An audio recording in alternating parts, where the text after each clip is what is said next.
감사합니다. 오늘은 요한복음 19장 이야기입니다. 예수님이 이제 재판을 다 받으셨잖아요. 그리고 이제 십자가에 못 박히십니다. 이제 십자가 사건이 기독교의 핵심 교리죠. 그래서 사실은 이 요한복음 19장부터 21장까지 세 장 이야기가 기독교의 핵심입니다. 십자가 부활이잖아요. 십자가 부활. 네, 이 십자가 사건에 대해서 사람들이 잘 아는 것 같지만 잘 몰라요. 그리고 많이 듣다 보니까 감각이 없어요. 이 십자가에 대한 이 감동이 사라져 버렸어요. 이 감동. 이게 정말 어마어마한 사건이거든요. 사탄이를 한 방에 끝내는, 이게 사탄이 한 방에 끝내는 사건이라고요.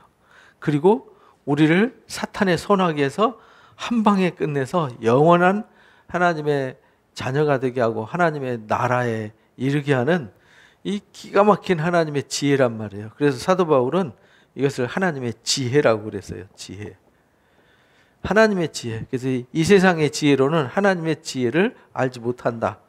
사람들은 철학적 지혜를 요구하고 또 어떤 유대인들은 표적을 구하죠.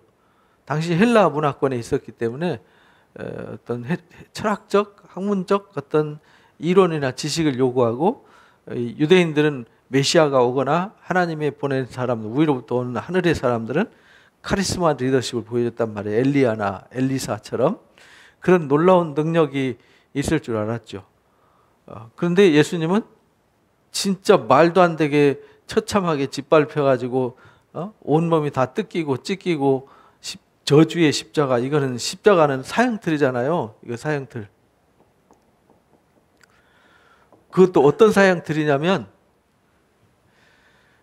가장 흉악한 죄인이 매달리는 십자가란 말이에요. 그리고 이 십자가에서 못 박혀 죽는 고통이 인간에게 가장 끔찍한 고통을 주는, 100번, 1000번 심장이 파열되고 고통을 느끼면서 죽어가는 죽음을 십자가 사형이라고 그러거든요. 끔찍한 죽음에 던져진 거거든요. 그러니까 누가 봐도 그 당시에는, 그 당시의 문화로 봐서는 누가 봐도 하나님의 아들이 아니었어요. 누가 봐도 하나님이 하신 일이라고 생각할 수가 없었어요. 도무지 이해할 수가 없었죠. 그래서 제자들도 그동안 따라다니면서 가르침을 받았지만 이거 뭐지? 주님이 가시면서 내가 이 제사장들, 바리새인들, 지도자들에 의해서 십자가에 못 박힐 거야. 그리고 죽을 거야. 그리고 내가 3일 만에 살아날 거거든.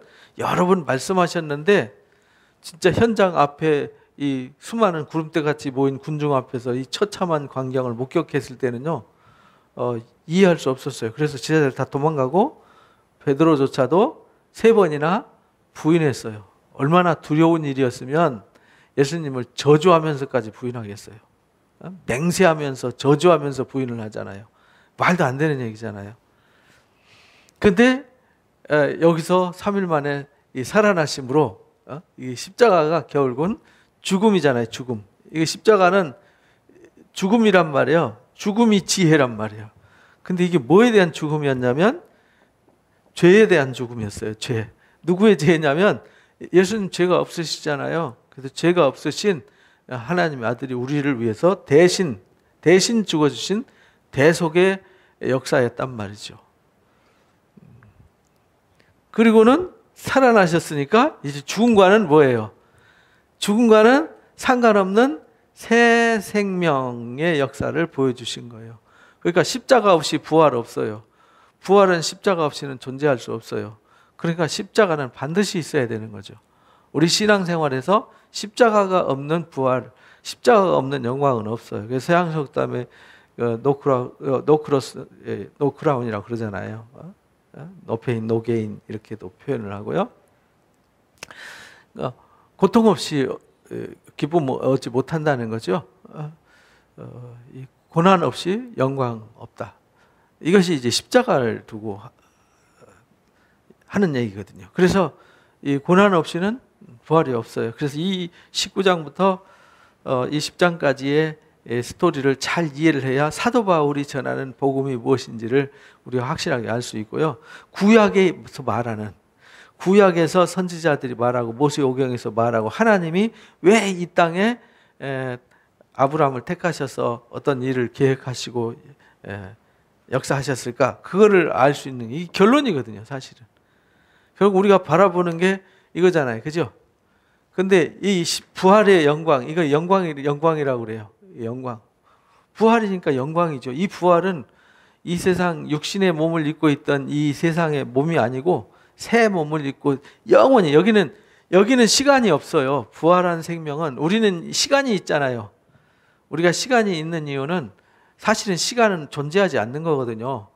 존재하지 않는 건데 시간이 존재하는 이유는 우리가 늙어가고 병들어가고 쇠하여 가기 때문에 시간이 있는 거지.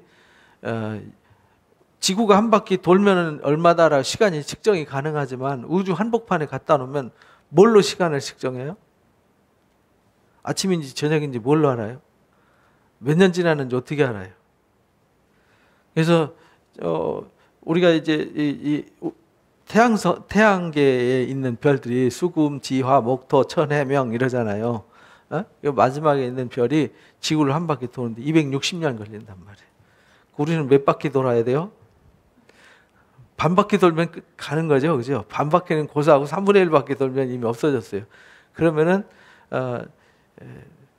해왕성이나 명왕성은 지금 만들어진 지 몇 바퀴 돌았을까요?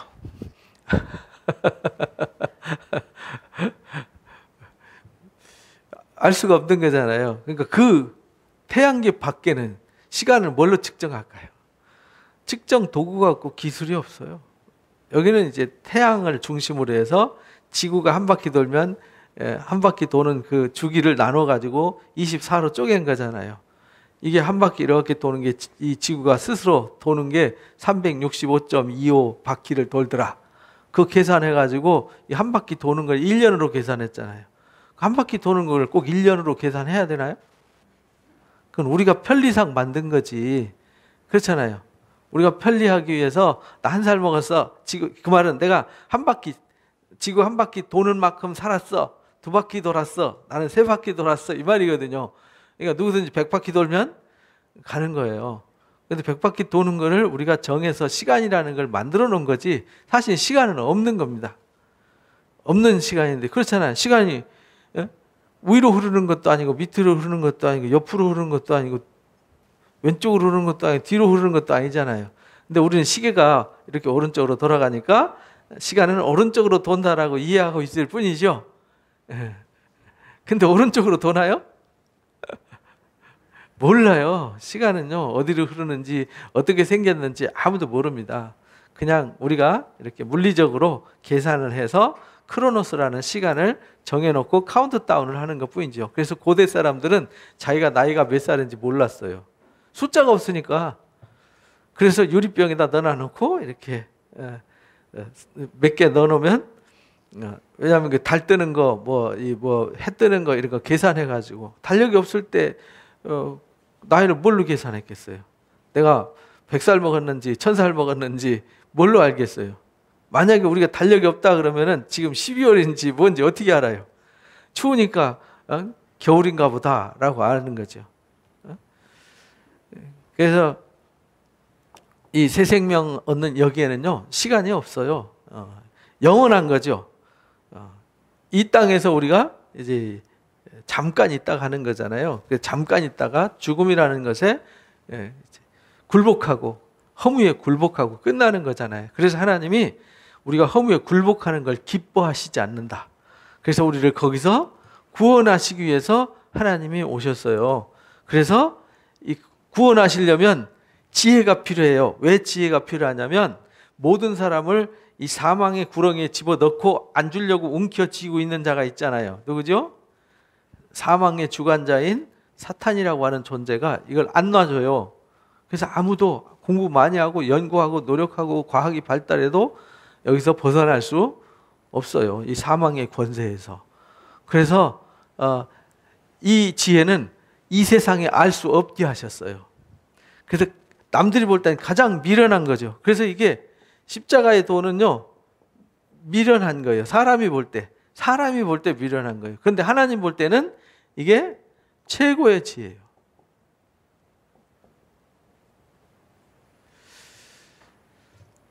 그래서 이걸 우리가 이제 잘 깨달아야 돼요. 기독교인이라면. 그래서 이제 예수님이 18장에서 재판을 받으셨어요. 재판을 받을 때 제일 먼저는 누구한테 재판을 받냐면 유대인의 제사장한테, 그죠? 제사장, 대제사장한테 재판을 받아요. 대제사장과 함께 산헤드린 공회라는 게 있어서 그 당시에는 산헤드린 공회는 70인으로 형성된 사두개인들, 바리새인들, 대제사장 이런 그룹들로 이루어진 나라를 운영하는, 우리로 나라로 말하면 이제 국회죠, 국회. 그런 회의에서 예수님을 재판한 거예요. 그리고 이제 헤롯한테 갔다 왔다 그랬잖아요. 근데 요한복음에는 헤롯 안 나와요. 어디에 나오냐면 누가복음에만 나와요. 누가복음에만 헤롯한테 가서 재판받고 왔다. 그래서 누가복음 23장에 보면 나옵니다. 그러니까 이게 마태복음에 나오는 게 있고 이 누가복음에 나오는 게 있고 요한복음에 나오는 게 있어요. 마태와 마가는 비슷해요. 그래서 옛날에는 마가복음 읽다 보면 마치 마태복음을 그 요약해 놓은 요약본 같아. 그래서 사람들이 처음에 그렇게 이해를 했어요. 근데 알고 보니까 제일 먼저 성경이 쓰여진 게 뭐였냐, 마가복음이었어요. 근데 마가와 마태는 거의 비슷해요. 거의 비슷해요. 근데 누가복음에만 나오는 게 있어요. 왜냐하면 마태는 예수님의 제자 마태가 쓴 거잖아요.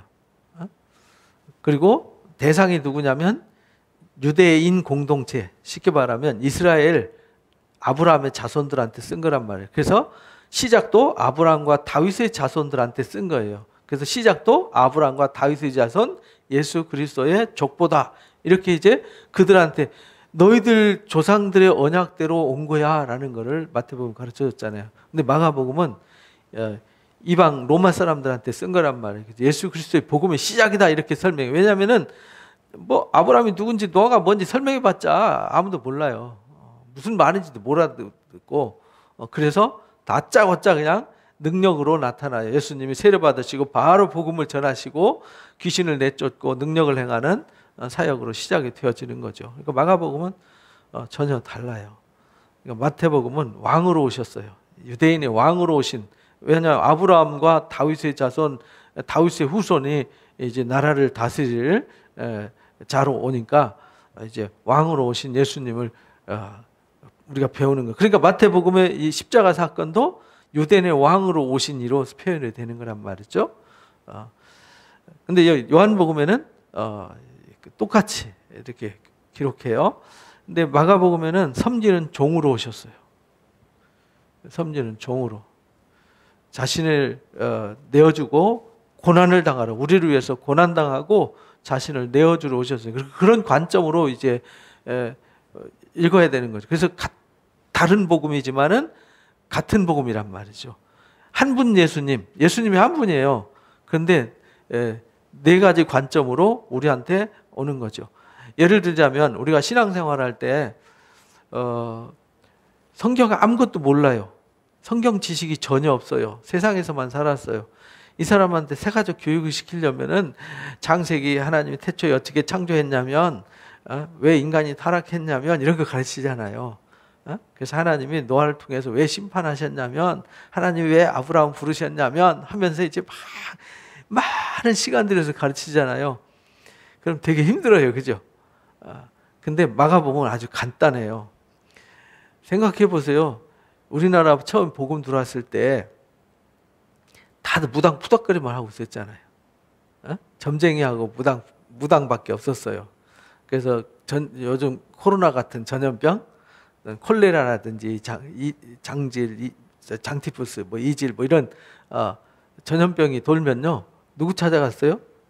무당 찾아가서 왜 전염병이 왔느냐, 원인이 어디냐라고 해서 그 사람을 누구를 지목해서 정치적으로 또는 사회적으로 매장시키는 도구로도 썼단 말이죠.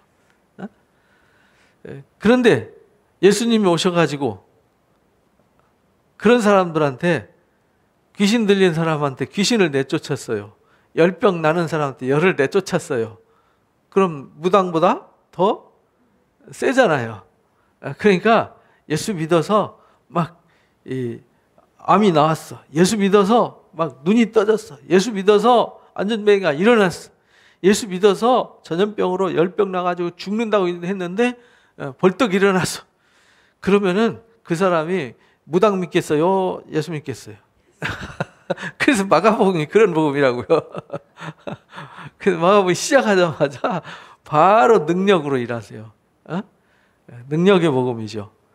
우리나라에도 처음 와가지고 태초에 천지를 창조 이런 게 못 알아들어. 글도 모르는데 태초가 뭔지 시골 사람들은요 우리나라가 전부인 줄 알았어요. 왜냐하면 동네 벗어나면은 우리 동네 넘어가면 어떤 나라가 있는지 어떤 동네가 있는지도 잘 몰랐어요. 겨우 뭐 외갓집 걸어서 갔다 오는 거리, 그때 차도 없었으니까 시집장가 가도 걸어 다니는 거리였지 부산 며느리 두고 하겠어요? 저기 시골 산골짜기에 아는 사람들끼리 이렇게 그래서 결혼하고 그래서 이렇게 촌락을 이루고 불악을 이루고 이렇게 살았던 거예요. 그리고 그 동네 벗어나면은 뭐 어디가 있는지 몰라. 배 타고 태평양이 있는지도 몰라. 아무것도 모르고 살았잖아요. 그러니까 그런 사람들한테 막 능력이 최고예요. 그래서 우리나라 복음 전해질 때 주로 능력 그리고 무능한 사람들을 일깨워주는 지혜를 줬어요. 그리고 그래서 병든 사람 수술해서 민영익을 막 칼로 난자당해가지고 죽어가는 사람을 살려냈잖아요. 알렌이. 그래가지고 재중원 하사한 거잖아요. 광해원. 그것이 지금 세브란스가 된 거죠. 그러니까 그런 걸 하사를 했단 말이에요. 막 콜레라로 사람들이 다 죽어갈 때 콜레라는 그 큰 병이 아니었거든요. 그 당시에 물을 끓여 먹고 손을 씻으면 안 걸리는 병이었는데 그냥 오염된 물을 계속 먹고 손도 안 씻고 막 집안에 개 키우고 돼지 키우고 닭 키우고 소 키우고 집안에서 같이 살았다고요. 막 마당에 막 구데기들이 기어다니고 막 지네들이 막 기어다니고 막 이랬단 말이야. 토끼가 똥 싸고 다니고 닭이 똥 싸고 다니고 맨날 닭똥 치우고 막 토끼 똥 치우고 막 소똥 치우고 돼지 똥 치우고 막 개똥 치우고 막 이러고 다녔단 말이죠. 그래서 병이 많았던 거거든요. 그럴 때에 선교사들이 와서 약을 줘서 해열제 줘서 치료했어요. 항생제로 치료했어요. 소독해가지고 이제 전염병을 막았어요. 그러니까 사람들이 시선이 어디로 가겠어요? 무당한테 안 가. 무당은 푸닥거리 해봤자 아무 효능이 없어. 10병 나서 죽는데 이불 뒤집어 씌워놔 놓고 막 칼 꽂고 막 바가지 뒤집어 놓고 해봤자 그 사람 죽거나 병신 됐단 말이죠. 그러니까 이 사람들은 효력이 없어. 그런데 예수님의 이름으로 하는 사람들은 죽은 사람들 살려나가고 막 상처 나서 골무면 옛날 죽었어요. 이게 파상풍 뭐 이런 거 걸리면은 죽었어요. 뭐 칼로 도려내고 소독하니까 깨끗해졌어요. 그러니까 사람들이 시선이 이쪽으로 온 거죠. 이게 마가복음이라고요. 근데 누가복음은 예수님이 누군지에 대해서 역사적으로 상세히 알아야 돼. 중요해. 예수님이 누구냐가 너무 중요한 거예요. 그래서 꼼꼼하게 차근차근 챙겨서 예수님이 누군지를 역사적으로 증명하는 거예요. 그래서 시작도 뭐라고 그러냐면 근원부터 자세히 미루어서 살펴봤다. 그때 그런 내력을 쓰려고 붓을 든 사람들이 많았다. 그래 나도 그래서 처음부터 다 가서 사람들한테 물어보고 확인해보고 그래서 누가는 이 12제자가 아니잖아요. 마가도 12제자가 아니잖아요. 그죠? 마태는 12제자죠. 12제자라는 말은 목격자라는 뜻이에요. 산증인, 예수님과 함께 같이 다녔어요. 근데 누가는 사도들의 증거와 현장의 증거를 가서 다 들었어요. 왜냐하면 예수님이 그때 당시에는 슈퍼스타이셨거든요. 엄청난 슈퍼스타이셨기 때문에 예수님 모르는 사람이 없었어요. 예수님이 다니면서 하신 일을 모르는 사람이 없었어요. 지금은 우리가 진짜야? 가짜야? 이러지만은 그 당시엔 다 아니까 어디 가서 물어보면 그분 그때 귀신 들렸다가 나은 사람 쟤야? 그 집안이 이 집안이야? 그때 여기서 이런 거 하셨어? 이렇게 다 가르쳐 줬단 말이에요. 그래서 자료 수집을 한 거죠. 누가는 자료를 수집하고 사도들이 당신의 스승들이었잖아요. 베드로, 바울. 베드로하고 바울. 그러니까 바울은 예루살렘에서 반대편에서 본 거잖아요. 그죠? 그리고 베드로는 주님과 함께 다니면서, 이 요한은 예수님과 함께 동행했어요. 그래서 요한복음은 가장 중요한 증거죠. 왜냐하면 예수님이 십자가 못 박히고 돌아가시고 부활 승천하실 때까지, 그 다음에 마리아를 마지막 돌아가실 때까지 어머니를 부탁받아서 어머니를 모셨잖아요. 그죠? 그래서 마지막까지 생을 마감했고, 그래서 요한이 증거하는 증거는 더 확실한데, 근데 요한이 증거하는 증거는 누가처럼 이렇게 세밀하게 현장의 삶의 이야기, 역사 이야기 쓴 게 아니라 영적인 걸 썼단 말이죠. 위로부터 오신 예수님이 누구냐, 예수님의 영적 정체성에 대해서 주로 다뤘단 말이죠. 그러니까 전혀 다른 거죠. 그죠? 그래서 여러분들이 영화, 드라마, 예수님에 관한 드라마 보는 건 주로 뭘 가지고 구성하냐면 누가복음이에요.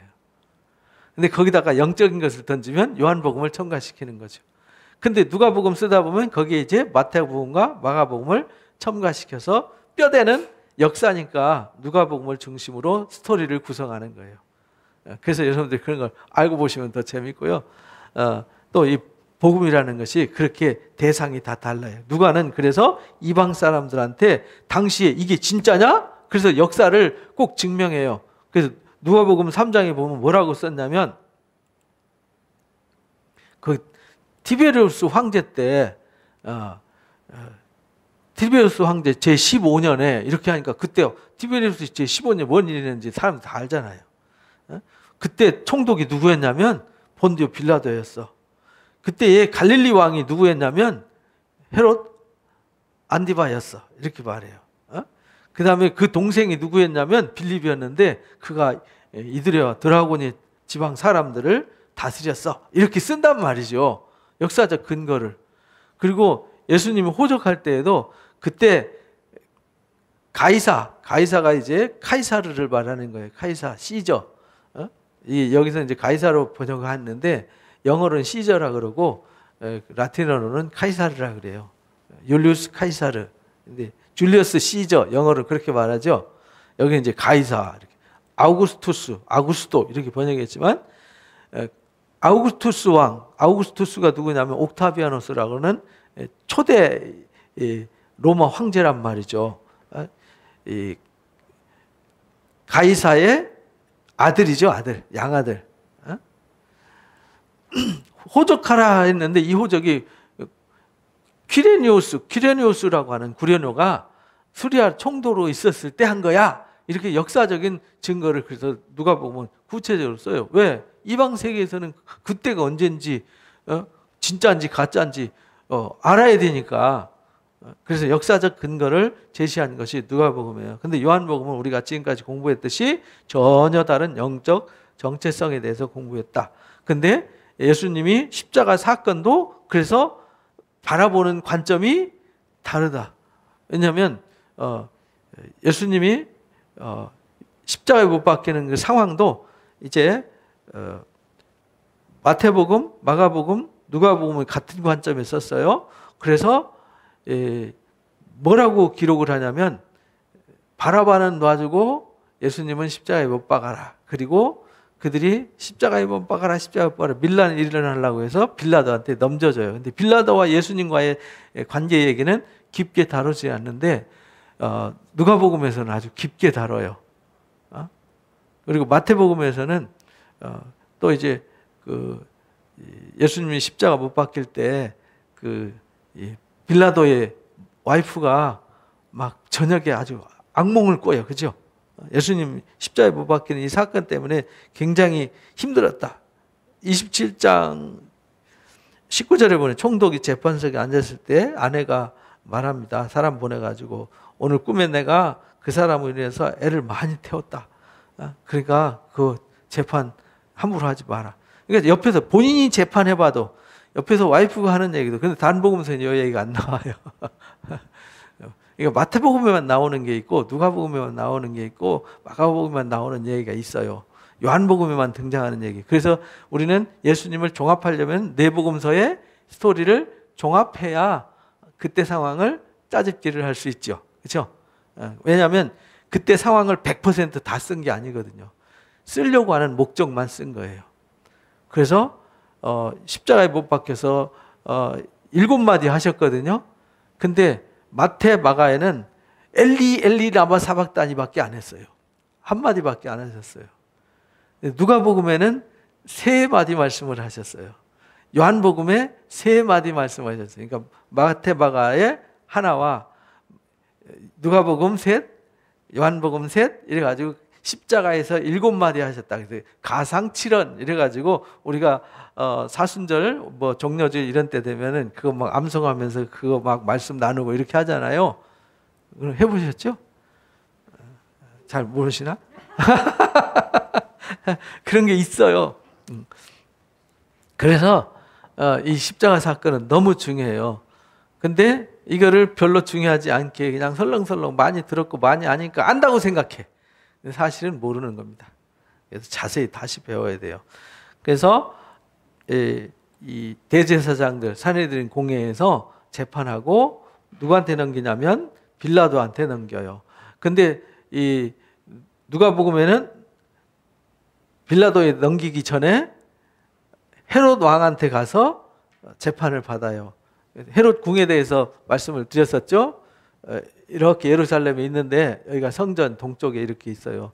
그럼 이쪽에 서쪽 옆바로 내가는 문 옆에 여기가 이제 헤롯 궁전이 있어요. 그 다음에 여기가 골고다 언덕이에요.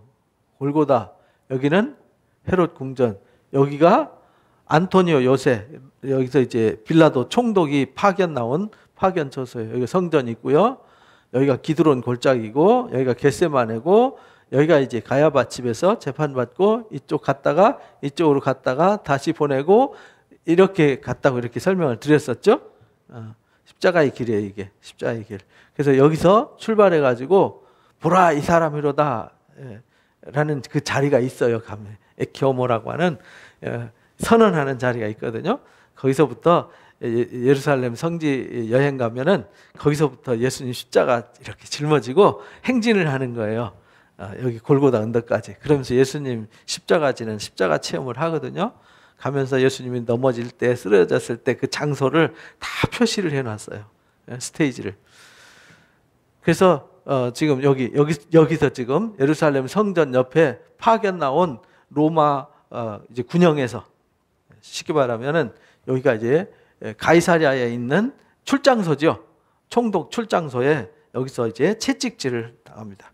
근데 다른 복음서에는 여기 군인들이 가시나무로 관을 엮어서 머리에 씌우고 자색 옷을 입히고 앞에 가서 이르되 유대인 왕이여 평안할지어다 하며 손으로 때리더라.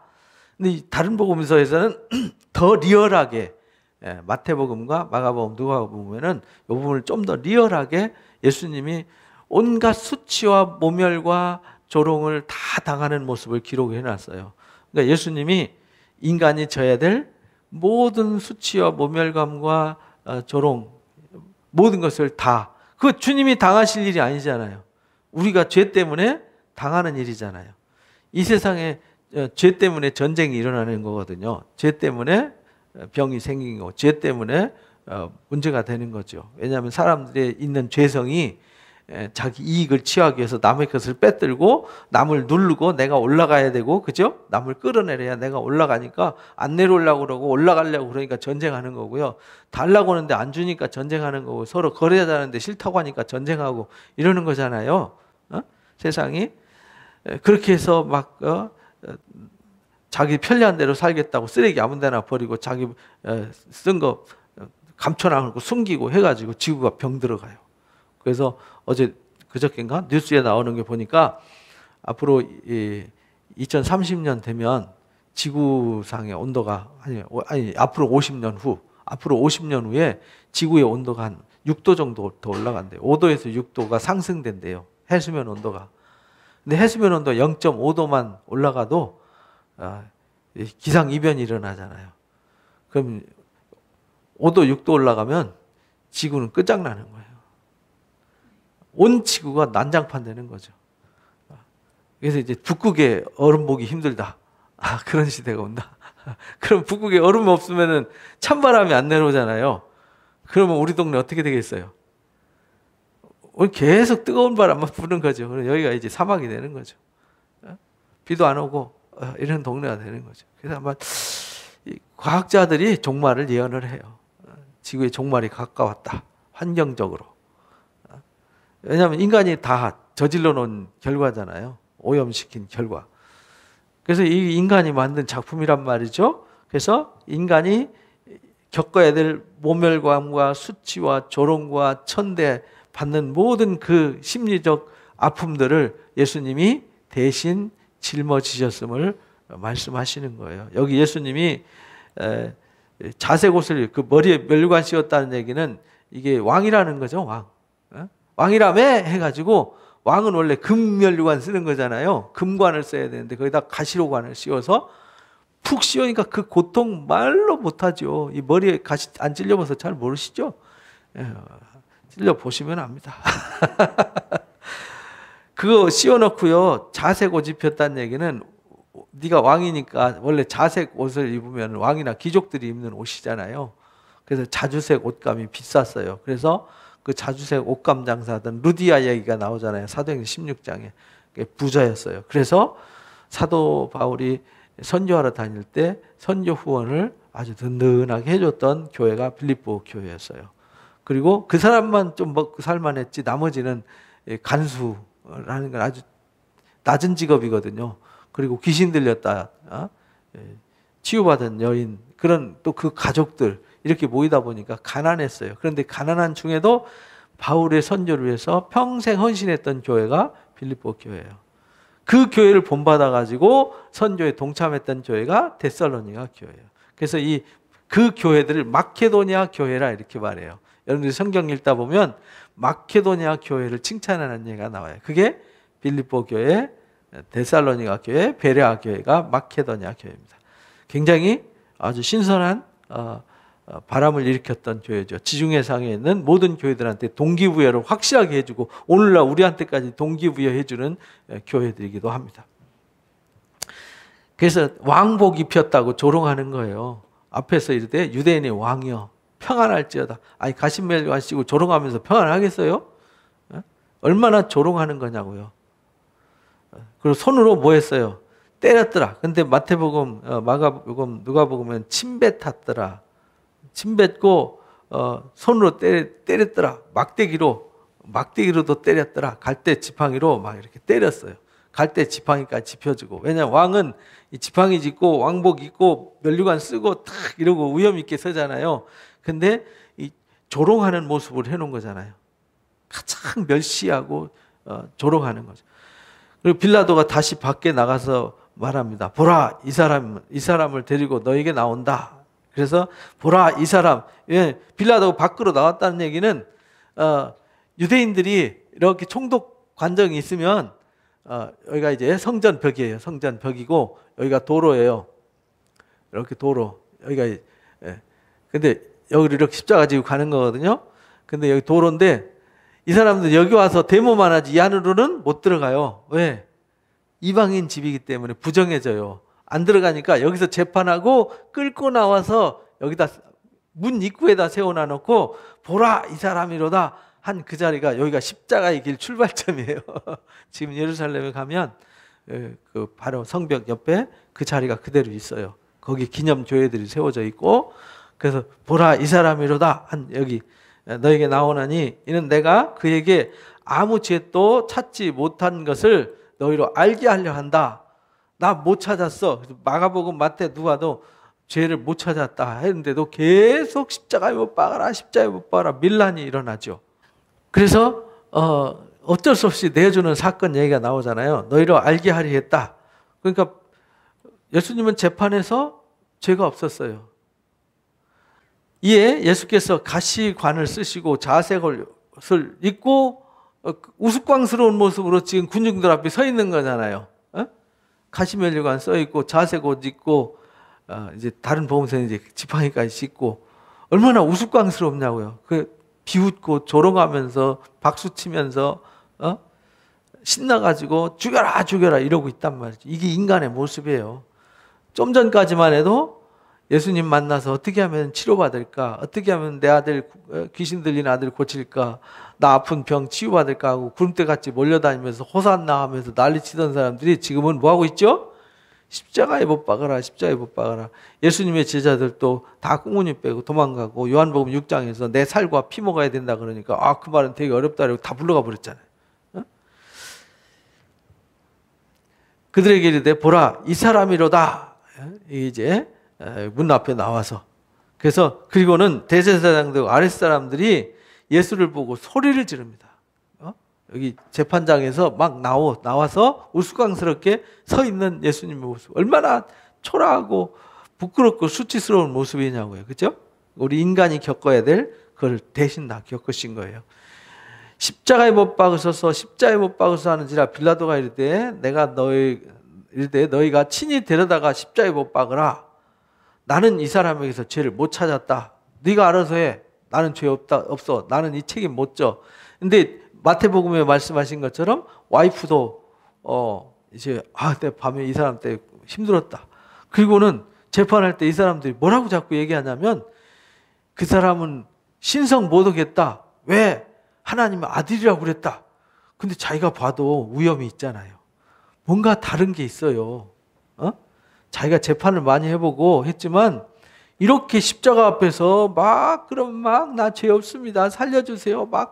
이게 왜냐하면 그 두려운 십자가 앞에서 채찍 맞고 로마 앞에 서면요. 그 채찍이 어떤 채찍이냐면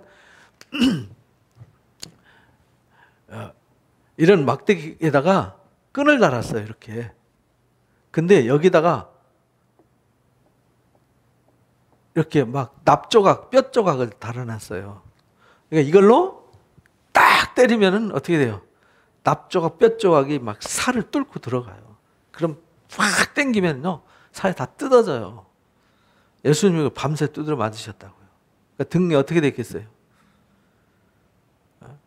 완전히 만신창이가 되어 있는 거죠. 그리고 그냥 때리는 게 아니라 기둥이 있어요. 이렇게 기둥이 있으면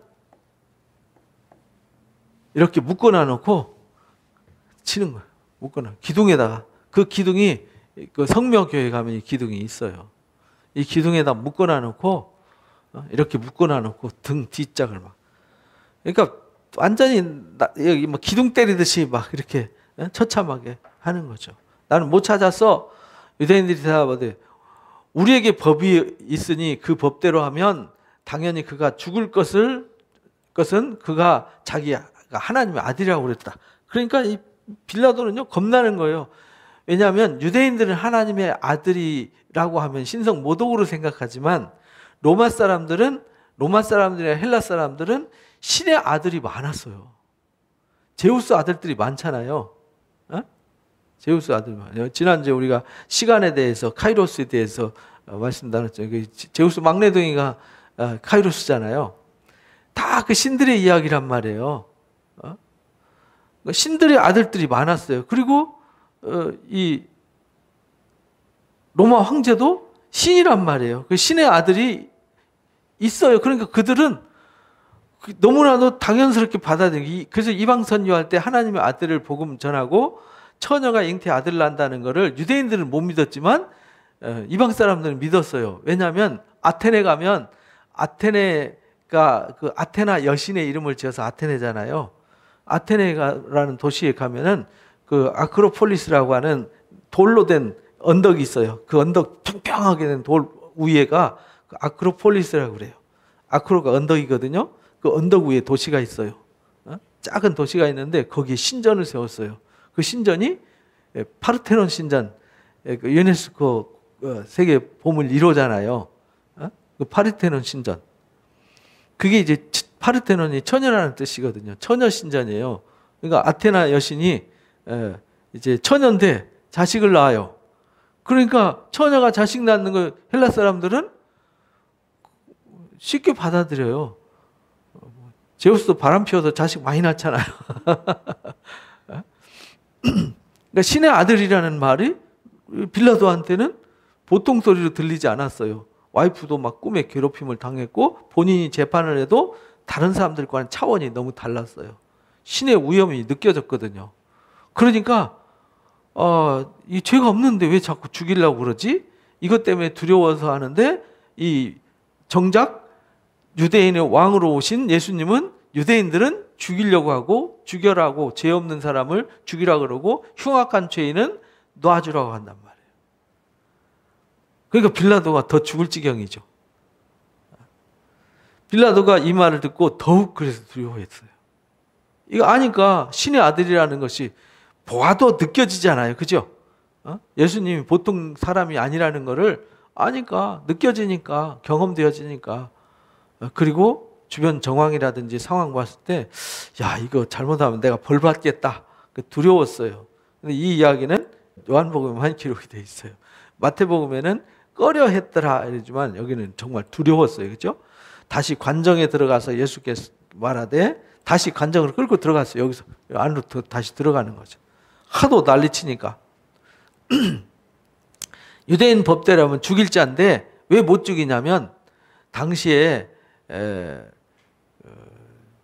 지난주에 말씀드린 대로 유대 나라가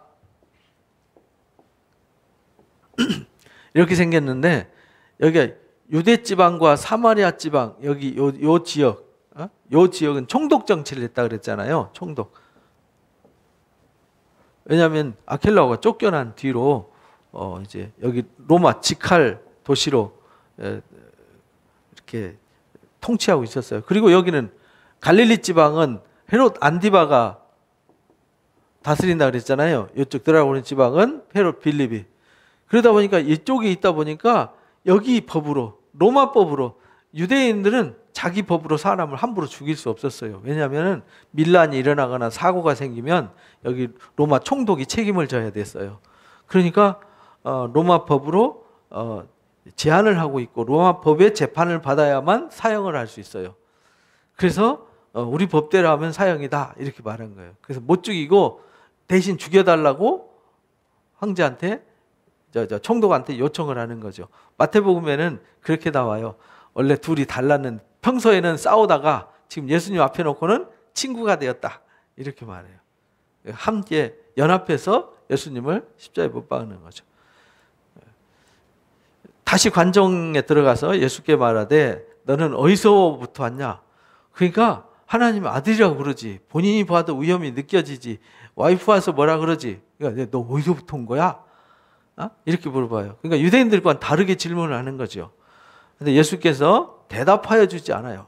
대답하지 않고 가만히 서 있는 그 가시면류관 쓰고 홍포 입고요. 조롱하고 멸시하는데도 눈초리 하나 흐트러지지 않고 그 표정 하나 변화 없이 그 위엄과 거룩함을 지키는 예수님의 모습 보면 벌써 느껴지잖아요. 그죠? 사실 그런 거 보면 겁나거든요. 막 살려달라고 애원하고 막 엎드려 기면서 나 죄 없는데 쟤네들이 나를 모함에다 죽이려고 그럽니다.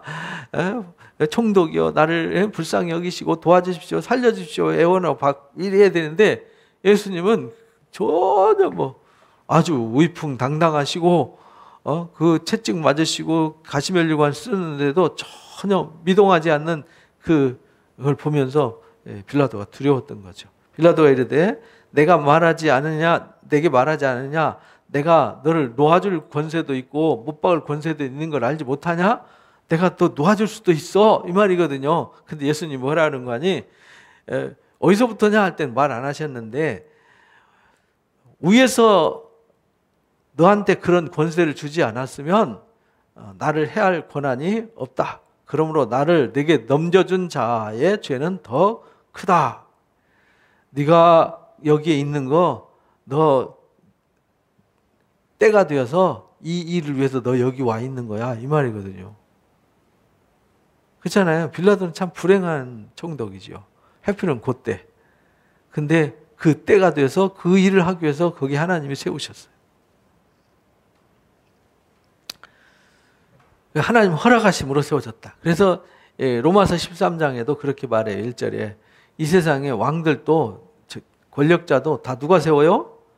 하나님이 세워요. 그러니까 세상 권력 앞에 대항하지 말라는 거예요. 구약에는 대항을 했죠. 근데 신약 시대는 바뀌었어요. 왜? 십자가 사건으로 더 이상 전쟁이 필요 없어졌어요. 십자가로 다 끝났다니까요. 끝났어요. 그래서 죽음이 끝났어요. 사망의 권세가 끝났기 때문에 이제 이 사망의 권세를 깨는 십자가까지 오는데 전쟁이 필요했던 거죠. 구약 시대는 그래서 필연적으로 전쟁이 필요했어요. 왜냐? 그렇게 안 하면 하나님의 언약의 역사가 예수님에게까지 못 와요. 그때 소멸되어서 하나님의 시자가 다 끝나는 거죠. 구원이라는 건 없어요. 그래서 구약은 강력한 율법과 강력한 전쟁과 강력한 심판과 응징으로 역사를 이끌어 오셨어요. 십자가에까지. 근데 십자가 이후에는 칼을 든 자는 칼로 망해요. 원수를 축복해요. 원수도 용서해요. 그죠? 전혀 바뀌어버린 거예요. 180도 바뀌는 거죠. 왜? 끝났어요. 이제 더 이상 필요 없어요. 그래서 위로부터 권세를 주어서 지금 이제 서 있는데, 너는 나를 재판하기 위해서 하나님이 세우셨지만 너희들한테 넘겨준 죄는 더 크다. 근데 요것 때문에요. 요것 때문에 유대인들이 고난을 많이 당했어요. 아우슈비츠 사건, 히틀러 사건 외에도요, 중세기 때, 비잔틴 시대라 그러죠. 5세기부터 15세기까지 유대인들은 어디를 가나 미움을 받았어요. 뭐 때문에? 요것 때문에. 왜냐면 비잔틴 제국은 기독교 제국이잖아요. 전 세계가 다 기독교 국가였으니까. 근데 기독교 국가인데 항상 예수님 십자가 못 받고 예수님 팔아먹은 게 누구예요? 유대인이에요. 근데 유대인들은 그 피값을 그들에게 돌리라. 그래서 우리 피값 우리한테 돌려라 하니까 너희들 피값 너희에게 받아가. 이래가지고 유대인들을 게토라 그러죠. 게토. 그들만의 존을 만들어서 유대인들 표시 도장 찍어놔놓고요. 너희는 유대인이야. 어디 나가도 유대인이야. 이렇게 표시해요. 그 속에서 생존해가지고 오늘까지 있는 게 이스라엘 사람들이에요. 대단한 사람들이죠. 600만 학살당하고 그 이전에도 엄청 전염병이 돌거나 재난이 돌면요. 그 대가를 어디다 뒤집어 씌웠냐면 꼭 유대인들한테 뒤집어 씌웠어요.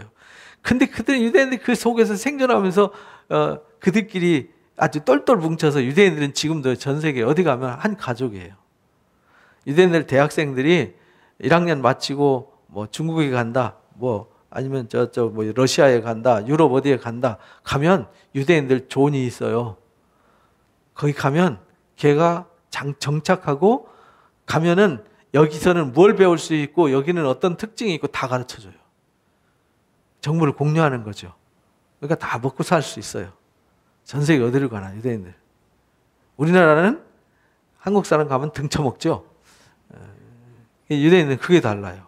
유대인들은 어딜 가나 유대인들은 대환영이고 그들한테는 이잣돈도 안 받고 돈을 빌려주고 그들이 이게 대접해주고 섬겨주고 그들이 잘할 수 있도록 응원해주고 이렇게 해요. 자기들 하는 일에서 우선권을 주고 이렇게. 하여간 그런 거는 참 부럽더라고요. 우리는 어디 가면 한국 사람끼리 등쳐먹고 빼먹고 동남아 가서 총 쏴서 죽여서 보면은 꼭 한국 사람이잖아요. 한국 사람 죽이잖아요. 참 안타깝죠. 그런 거 보면. 어쨌든 유대인들이 이 사건 때문에 그렇게 고난당했어요. 이러므로 빌라도가 예수를 놓으려고 힘썼더라. 그래서요, 어떻게든 놓아주려고 하는데 유대인들이 밀란을 일으키려고 그래서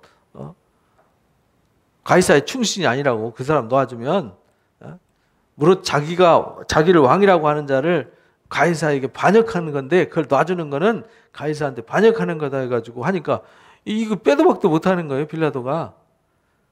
왜냐하면 자기를 왕이라고 한다. 이게 이제 가이사 외에는 왕이 없다라고 말하는 것은 다른 복음서에 똑같이 말하잖아요. 근데 웃기잖아요. 원래 성경에 왕은 누구밖에 없죠? 여호와 하나님밖에 왕이 없는데 이 사람들은 가이사가 왕이다라고 이중적인 태도를 취하는 거죠. 그러니까 얼마나 야비하고 얼마나 이 사람들이 부패했는지를 단적으로 보여주시는 거죠. 가이사를 반역하는 겁니다. 빌라도가 이 말을 듣고 예수를 끌고 나가서 돌을 깐 뜰, 히브리 말로 가바다라고 하는 재판석에 앉았더라. 가바다가 뭐냐면 옛날에 우리 그 대리석 까는 거죠. 바닥 평평한 돌을 갈아가지고 우리 말하면 타일 깔듯이 대리석 타일 깔듯이 쫙 깔린 거기 박석이라고 그래. 거기서 재판을 했거든요. 거기서 깐 뜰로 낳는 재판석에 앉아 있더라. 이날은 무슨 날? 6월절 준비일이었더라. 6월절 준비일이니까 금요일이죠. 예수님 언제 십자가에 못 박히죠? 금요일에 십자가에 못 박혀요. 그때가 몇 시예요? 제6시였더라. 예수님이 십자가에 못 박힌 게 마가복음에는 제3시로 나온단 말이에요. 근데 제6시에 지금 재판받잖아요. 근데 왜 틀리냐면 지금 요한복음은 로마 제국 시대에 쓴 거잖아요. 마가복음이나 마태복음은 아직 성전이 있고 예루살렘 나라가 있을 때 얘기고, 이제 요한복음이 쓰여질 때는 유대 나라가 없어졌어요. AD 70년에 돌 하나 돌이 남지 않고 성전이 다 초토화돼 버리고 거기 유대인들을 다 쫓아내 버렸어요.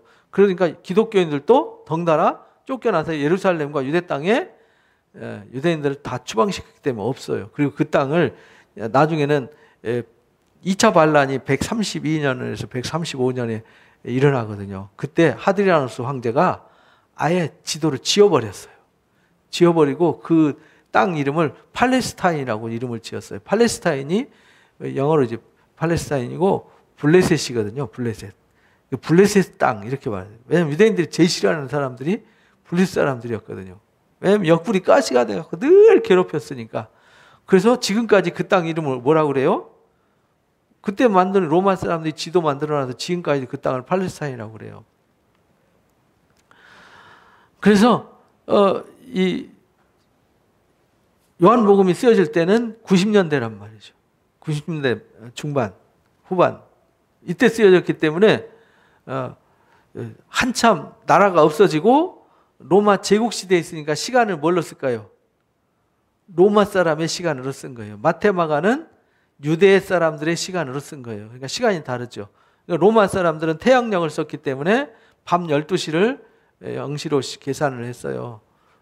예수님 당시까지만 해도 이제 밤 1경, 2경, 3경 이렇게 나오고 1, 2경, 2경, 3경, 4경 이렇게 나누는데 밤 시간을 나눈 거고요.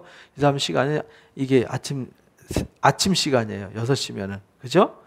그리고 여기서 재판받고 제9시에 십자가에 못 박히는 거죠. 이 로마 시계로는. 그러니까 시간이 다르죠. 빌라도가 유대인들에게 보라 너희 왕이로다 하고 내줘요. 6월절 준비일에. 그래서 예수님이 6월절 어린 양으로 십자가에 못 박힌 거예요. 그러니까 이 말씀이 이루어진 거죠. 그죠? 하필이면 6월절이냐가 아니라 때가 참에 예수님이 6월절 희생의 어린 양으로 오셨어요. 6월절 어린 양이 어떤 의미가 있죠? 출애굽기 12장에 문설주에 뭘 바르라고요? 피를 바르면 애굽 땅의 모든 장자들 짐승까지도 다 첫째는 다 죽었잖아요. 몰살했잖아요. 근데 문에다가 어린 양의 피를 바르면 죽음이 뛰어넘었어요. 죽음의 사자가 뛰어넘어갔어요. 그래서 그거를 유월했다. 한문으로 유월이고요. 죽음이 뛰어넘었다. 유월. 영어로 이제 패스 오버했다. 또 이제 히브리 말로 패시악이라고 그러죠. 뛰어넘었다. 이렇게 말. 뛰어넘어갔어요. 그래서 죽음이 없어지는 거죠. 그래서 우리가 6월절 어린 양 대신 예수님의 보배로운 피가 십자가가 예수 그리스도의 십자가 구속을 믿고 영접하는 사람들은 뭐가 뛰어넘어요? 죽음이 뛰어넘어요. 그래서 우리는 부활을 영생, 이게 부활에 새 생명 얻은 생명을 영생 이렇게 말하죠. 영원한 생명, 이터널 라이프가 되는 거예요. 그들이 소리 지르되 없이 하소서 난리가 났어요. 그리고 십자가에 못 박게 하소서. 빌라도가 이르되 너희 왕을 너희가 십자가 못 박아라 하고 그들한테 던져준 거예요. 자기는 회피하려고. 근데 우리 사도신경 외울 때 대제사장이 십자가에 못 박았다고 안 하고 누가 못 박았죠? 본디오 빌라도. 그래서 본디오 빌라도가 본인이 부당하지만 이 로마 유대인들한테 미움을 받을지라도 아닌 건 아니라고 했어야 되는데요. 자기 안위를 위해서 예수님을 십자가에 못 박도록 허용하고 내어줬어요. 그래서 본디오 빌라도에게 십자가에 못 박혔다. 이렇게 말하는 거죠. 그래서 지구상에서 예수님 다음으로 이름이 가장 많이 불리는 사람이 누구죠? 본디오 빌라도예요. 왜? 주일날마다 전 세계 23억 인구가 본디오 빌라도를 외치거든요. 이게 일주일에 아마 그 주일만 사도신경 외우는 게 아니거든요. 최소한 50억 번은 이름이 일주일에 불려지는 사람이 빌라도예요. 1년이면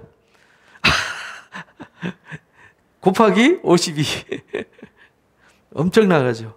너희는 너희 왕을 십자가에 못 박으려, 내가 너희를 십자가에 못 박으랴? 대제사장들이 대답하되 가이사 외에는 우리에게 왕이 없나이다. 왕은 누가 왕이죠? 하나님이 왕이에요. 하나님 왕인데 가이사 외에는 왕이 없습니다 라고 아주 이 악함을 스스로 자기들이 무슨 말 하는지도 모르는 거예요. 사람이요, 화가 나면 할 말 못할 말 구별 못하고 막 쏟아내죠. 그리고는 나중에 뭐라 그래요? 아, 실수했다, 미안하다. 근데 이미 화살은 활시위를 떠나서 상대방 가슴에 꽂혔으니 미안하다고 해서 해결되지는 않죠. 그래서 자기도 모르게 이렇게, 그래서 그들에게는 왕이 없었어요. 그 말은 그들에게는 누가 없다는 얘기예요. 우리에게는 하나님이 없습니다 라고 스스로 선포한 거예요. 그래서 하나님이 보내신 아들을 우리와는 상관없습니다 라고 내치고 못 박아서 죽게 만든 거예요. 얼마나 불행하고 미련한 거냐고요. 오늘날도 똑같거든요. 하나님이 이 어마어마한 사랑을 쏟아서 당신을 위해서 내가 너를 위해서 십자가 졌다, 내가 너를 사랑한다, 내가 너를 위해서 왔다, 내가 너를 구원하려고 한다 됐거든. 나의 왕은 돈이야, 나의 왕은 사람이야, 나의 왕은 권력이야 쪽으로 가버리잖아요. 여전히 늘 배신당하면서도. 그죠? 그래서 우리 가이사 외에는 왕이 없습니다라고 스스로 하나님이 왕이 아님을 선포하는 이 어리석은 상황. 그래서 돌아나 도리엄쳐 다 무너뜨리라는 예수님의 말씀이 그대로 응하게 된 거예요. 이에 예수를 십자가에 못 박도록 그들에게 넘겨졌더라. 그들이 예수를 맡음에 예수께서 자기의 십자가를 지고 어디로 가죠? 해골 언덕, 해골이 히브리 말로 골고다고요. 다른 복음서는 가로치고 갈보리 이렇게 났죠. 라틴어로는 갈보리예요. 골고다, 갈보리, 해골 같은 말이에요. 이제 갈보리는 어디 찬송가 부를 때 갈보리 십자가 부르잖아요. 그건 이제 라틴어예요. 골고다는 아람어고요. 그다음에 해골은 우리말이에요. 그 갈보리 언덕이 해골처럼 생겼고 거기가 사람들을 사형시키는 장소였기 때문에 해골 언덕이라고 이렇게 표현을 한 거예요. 그들이 거기서 예수님을 십자가에 못 박을새 다른 두 사람도 그와 함께 좌우에 못 박으니 예수는 가운데 있더라. 그래서 두 강도와 함께, 그러니까 강도들이 매달리는 가운데 예수님이 십자가 지셨다는 거예요. 좌우편에. 근데 마태복음, 마가복음에는 두 강도 얘기는 안 나오고 두 강도들도 예수님을 저주했더라 이렇게 나와요. 근데 누가복음에만 우편에 달린 강도가 좌편에 달린 강도를 향해서 막 야단치죠. 예수님은 막 모독하니까 우리는 우리 죄 때문에 죽지만 이분은 의로운 분이다 하면서 당신이 낙원에 이를 때 내 이름을 기억해 주십시오 라고 할 때 너와 내가 낙원에 함께 있으리라 한 그 말씀을 하셨죠. 근데 여기에는 안 나와요. 그리고 죄패를 써서 십자가 위에 붙였는데 나사렛 예수 유대인의 왕이라고 기록했어요. 그런데 이 말을 히브리 말로도 쓰고 로마 말로도 쓰고 헬란 말로도 썼어요. 다른 복음서에는 그렇게 유대인의 왕이라고만 썼다 이렇게 했는데 여기는 세 가지 언어로 썼어요. 왜냐? 누구든지 다 봐라. 빌라도가 미안했어요. 죄 없는 사람 내르고. 그러나 이 사람은 왕이었다. 죄 없이 죽었지만 이 사람은 진정한 왕이었다. 그래가지고 미안하니까 위에다가 지나가는 사람들 다 봐라. 헬라 사람도 보고 로마 사람도 보고 히브리 사람도 봐라. 이래가지고 모든 사람들이 다 알도록 써놓은 거예요. 근데 자기가 미안한 마음으로 했는데 그건 모든 사람들이 다 알게 하는 온 세계의 왕으로 오신 주님으로 선포한 거잖아요. 그죠? 그러니까 사람이 우연히 한 것 같지만 다 누가 하셨어요? 하나님 하시는 거예요. 우리가 우연히 무슨 일을 하는 것 같지만 다 누가 하냐? 하나님이 하세요. 그래서 우리 그런 하나님의 역사를 우리가 이해해야 되는 거죠. 그래서 죄패를 써서 붙여서 나사렛 예수, 그냥 예수가 아니에요. 나사렛 예수예요. 유대인의 왕이라고 썼더라. 못 박히신 곳이 성에서 가까운 곳, 가깝기 때문에 많은 유대인들이 이 죄패를 읽었더라. 예루살렘에서 가까워요. 여기 이제 이 성이 이렇게 생겼었거든요. 옛날에는 이렇게 생겼었어요. 그래서 요 골고다 언덕이 바로 성문 앞에 있으니까 금방 지나가면서 다 쳐다보고 다 할 수 있어요. 그래서 사람들이 다 보게 됐더라. 많은 유대인들이 죄패를 읽는데 히브리 땅에서 온 사람도 로마 땅에서 온 사람도 헬라 땅에서 온 사람도 다 이걸 읽을 수 있게 했더라. 유대인들이 대제사장들이 항의를 하는 거예요. 빌라도에게 이르되 유대인의 왕이라고 쓰지 말고 자칭이라고 써라. 자칭 유대인의 왕이다 하니까 빌라도가 말합니다. 내가 쓸 걸 썼다. 됐어. 나는 내가 쓰고 싶은 거 썼어. 이런 말이에요. 그러니까 빌라도의 마음을 주장하셔서 진짜 나사렛 예수 유대인의 왕으로 오신 예수님을 거기다가 선포를 한 거란 말이죠. 자기가 고백한 게 아니라 그렇게 하나님이 하게 하셨어요. 군인들이 예수님 십자가에 못 박고 그 옷을 취해다가 네 깃을 나눴죠. 속옷을 나누는 사건이 있습니다. 그래서 이 제2본문 사건 이야기부터 뒤에 나오는 십자가 사건 마무리 이야기, 여기도 아주 굉장히 중요한 스토리가 많습니다. 이야기는 다음 주에 하겠습니다.